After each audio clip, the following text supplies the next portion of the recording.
Good morning, YouTube. Home Theater Joe here, and as usual, I hope y'all are happy, healthy, and doing well. I'm back here for round 2 this morning because I'm primed up and ready to go. And guess what we're getting ready to talk about? LG Pixel Refresher. Before we do, let's go ahead and make sure we know what we're working with here. Let's go down to support. Make sure we know we're at the 77C10. That's what display we're on. We are current update 043035. Listen, this was just a little aside to fix the what I would call a minor HDMI problem that did affect, and I don't know how many TVs it affected, but it definitely affected some people. We didn't really need to cover that. It hasn't really done anything. And I've been so disheartened since the Dolby Vision firmware release that updates just don't mean that much to me right now, unfortunately.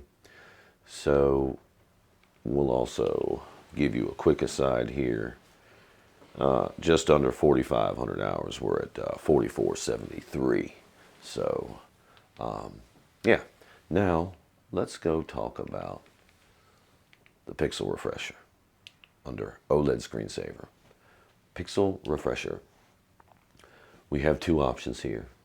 Operate once the TV is off, and start now. So I'm not sure exactly what the difference here is between these two. I don't believe there is any. This one just starts the manual when you turn the TV off, which the manual should be around an hour-long process, and towards the end of that process, you should see a white line going down the screen. It's always a good indicator to me that the manual Pixel Refresher is working. So there has just been a lot of debate that I missed about this, and people have linked some videos to me. People have left a bunch of comments to me about my thoughts on the Pixel Refresher, and how I talk about I've run manual Pixel Refresher all the time. Let me ask a simple question. Would LG give the consumer, a dumb old floor man like me talking to his cell phone, access to this capability or feature if it were truly going to degrade the screen over time, knowing that some people may run this every day, once a week, once every other week, once a month, whatever they're doing. Maybe they run it every 4 hours. All right, so just to be clear, this is what we're talking about, the Pixel Refresher. So now we're going to have to put like our imagination hats on here. The real debate's coming in from the Sony side of things. And I want to be clear. It does say on Sony's website not to run the manual Pixel Refresher. It could degrade your screen over time. I have been to the site. I have seen it. I was kind of shocked. But if Sony's telling their OLED owners to do that, by all means, I would listen to the manufacturer. I'm not going to say anything different than what the manufacturer says. Having said that, LG's website makes no mention of that process degrading their panels. Yeah, but Home Theater Joe, Sony says don't do it, and they're the same OLED panels. All right, imagination hat time. Let's split this display in half here. We got an LG, we got a Sony. Say a C10 or a C1 and an A80J. We're going to use a little analogy here. You can think of the OLED panel on the A80J, pretend A80J, and the pretend C10 as, I don't know, like a chassis to a car. Maybe like a supercar in this case. Maybe like a Lamborghini and a Ferrari.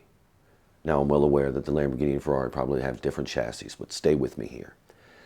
So you can think of the OLED panel on the LG and the Sony as the same chassis. May I ask you a question about our hypothetical supercars? Would I take my Lamborghini to the Ferrari dealership because my engine's making some noises, I think it needs a tune-up?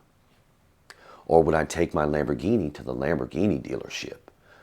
They built the engine, and they know how it runs, or should run, right? So why would I take that Lamborghini engine to Ferrari and ask them to work on the engine. Let's think of the engine as these hypothetical supercars as processors for our displays. So while we have the same chassis on the LG and the Sony A80J, we have two totally different engines which run these supercars, if you will. These engines are the processors that really give us the image we see on the chassis or panel. So, I'm sorry, I don't mean to be any kind of way. I'm having a little fun with this. The processing on the LG is totally different than the processing on the Sony. And I'm not a calibration expert. I'm not a professional when it comes to, I'm not a colorist, okay? I'm not a filmmaker. I don't make TVs. I'm just a dumb old floor man talking to my cell phone. But I can tell you this. In the 3 OLED panels that I have owned, never ever once have I seen ghosting from a still image, no matter how long that image was left up, especially in gaming. What are all the the reports are everywhere. The AVS forums, news articles, YouTube, user accounts. The ghosting's a real thing. This is not something I'm making up. While I don't own an A80J and can't speak to it from my experience, I can say with confidence that I don't think all these accounts out here are false and people are lying. And as a matter of fact, I trust a lot of the information that I have read from a lot of great sources and seen it come out of their mouths. So we know the ghosting exists on the A80J. We know ghosting does not exist on the LG C10, we'll say in this case. Why? It's the same panel. So shouldn't I have ghosting on this panel when I set my controller down in Call of Duty and walk away? Or when I play Call of Duty for a little while and then I decide to switch to something else and I see a blank screen and I got HUDs for a few minutes? That's where we're at? That's normalcy? So here's my ultimate point. Well, let me get into the weeds a little bit. I don't trust Sony one bit. Not like I trust LG that much, but I damn sure don't trust Sony. I don't know what they're doing to their panels, but I don't think it's good, and I think time will tell. We also know that they're changing the white point back to D65 after this year. So the A80J and A90J equivalent to next year will no longer carry the white points sold this year. The aggressive price dropping going on with the Sony A80J. Not so sure I like all this stuff. But you know, nobody wants to really talk about the ghosting going on those panels.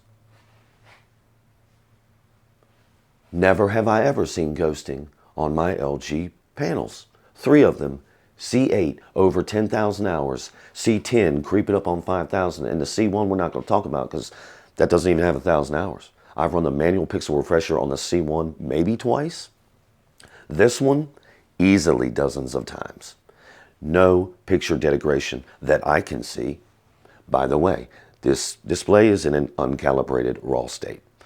So if it looks a little different to you than it has in the past, maybe that's why. But the point remains for me. I don't know what Sony's doing to these panels, but it's not happening to the LG panel. And I have lots of experience since the C8 with LG OLEDs. No experience, mind you, with Sony OLED panels, but plenty of experience with these panels. And I have not seen degradation in any of those panels. So if we want to go ahead and assume that because Sony put something on their website, that means the same exact thing for LG, I just think that's a large gap for me. That's like saying, well, if Lamborghini says you, I don't know, can't do this, that, or the other with their vehicle, you better not do it with the Ferrari you bought. Because, well, you know, after all, they are the same chassis. Or what? Listen, I'm getting into the weeds a little bit. It's a little ridiculous. So let me make one more point. I see lots of community members. Let me back up. I see lots of people here on the old YouTubes, these these YouTubers, and they tell me all about these panels. The C8, the C9, the C10, the C1, the A80J, TCL, Samsung, whatever they're telling me about. And do you know, admittedly, most of these reviewers, pardon me, let me be careful, lots of these reviewers, they're buying these displays outright, holding them at their house for a month or so, maybe less, and taking them right back to the store. Who do you think that hurts?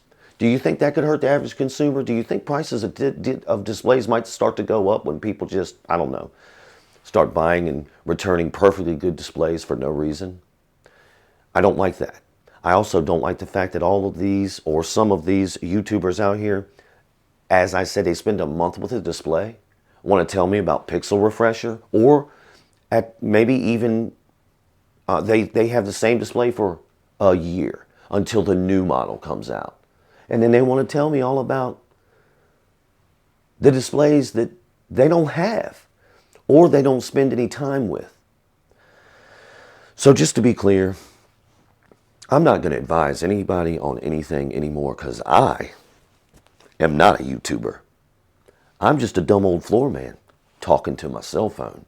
And all I'm doing is reporting to said cell phone my experience with my displays, my home theater, which, man, we should really get back to some home theater stuff because it's real cool. But that's been on kind of a delay because I want to get my displays just dialed in, man, and Calman's not doing it for me anymore. Color Space is, though. So, all the way. Listen, I'm going way too far into the weeds, man. I'm full of piss and vinegar this morning. Not really. I'm just revved up, ready to go. I got some family stuff to go to. Gonna take the new karaoke machine over to the family thing. It's gonna be real fun, man. Get to see how we do our Thanksgiving thing on Saturdays, right? So, anyway, I'm talking too much. Yeah, I'm just real excited today, man. I'm in a good mood. But yeah, something tells me this LG OLED Pixel Refresher thing is not over by a long shot. But I am going to maintain, and I'm going to continue to tell anyone that watches what I have to say. I run manual Pixel Refresher whenever I feel the need to. And sometimes in a given month or two, it's more. Maybe I'm gaming more. It's really all centered around gaming for me, but I don't see any problems. So anyway, that's my experience, and that's all I'm going to report on. So if what I'm saying makes sense to you, good. If it doesn't, that's good too, because, you know, difference in opinion and debate, that only makes us stronger. So this is a good time to say, if you have any questions or comments, good, bad, or indifferent, you go ahead and drop them below. They are greatly encouraged and greatly appreciated. And I guess we can wrap a medium to large size bow on this one. Yeah, you know what time it is. As always, thank you for listening. Be good. Be safe. Boom.